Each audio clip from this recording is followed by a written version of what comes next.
Good morning everyone. You join me on what I like to call the remains of the shed. With all this time in our hands, I thought it would be really good for 5 people to make the most of all the combined labour and redecorate the whole house. Unfortunately, I was the only one who had that idea, and everyone else decided that it would be fun to empty the shed and knock it down so I could have a hot tub.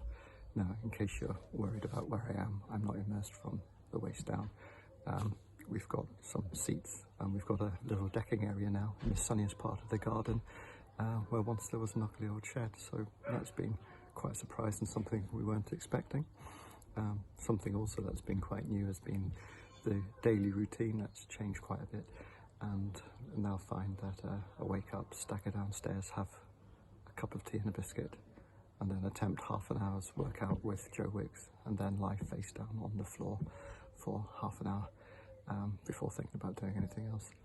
And what's also new and the best thing about this whole time has been how church has changed in a good way, and how it's been so encouraging to get a daily devotional message from people every morning to really start the day. And it's also been good to have time to actually find some time to have devotion yourself and even have a time of worship. And I even wrote and recorded a worship song for the first time in years, but unfortunately when I played it to Helen, she told me that it was word for word and note for note a song that we already sing in church, which was a bit of a bit going. Never mind, eh? What I've loved each morning has been how there has been a word that's come and been really helpful, like be still, be like Mary, not Martha. This is a time of Sabbath rest, and don't worry. And all these words have just been great, and I know we always do encourage each other, but it's been so great to just have that personal reflection and word each day. What I'd like to share with you this morning is Isaiah 43:18-21, which says, "Forget the former things, do not dwell on the past. See, I am doing a new thing. How it springs up, do you not perceive it? I'm making a way in the wilderness and streams in the wasteland.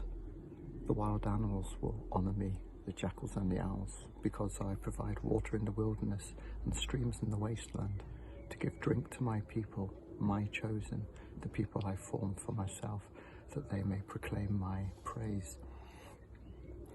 And I think in this time that really jumped out at me, because it feels like for the first time in ages, certainly for me, it feels like we're not just doing church, albeit sincerely in the craziness of life. It feels like we're actually being church, looking out for each other, looking out for our community and our neighbours.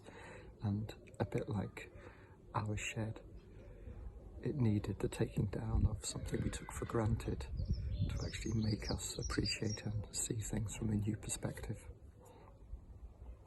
So I think that the church, instead of being a locked up institution that's restricted in what it can do and how we can travel, it's actually God's chosen people, his assembly.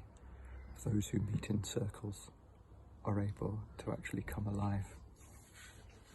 And I think that while the world is looking to get back to normal, they're looking for that familiarity, that security, and even that distraction from their problems, and even for blaming other people for the issues in life.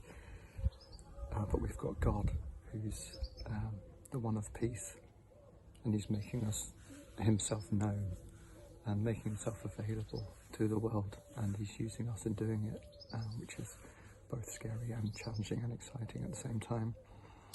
And he's not restricted or distanced, but released, and he's close at hand. So I think it would be really good if we can carry on drinking from the streams that he's provided in this world in this time, and we can proclaim his praise instead of looking for normal. So let's see the new things that he's doing in our lives, and I pray that you have a really good day and are blessed. See you soon. Bye.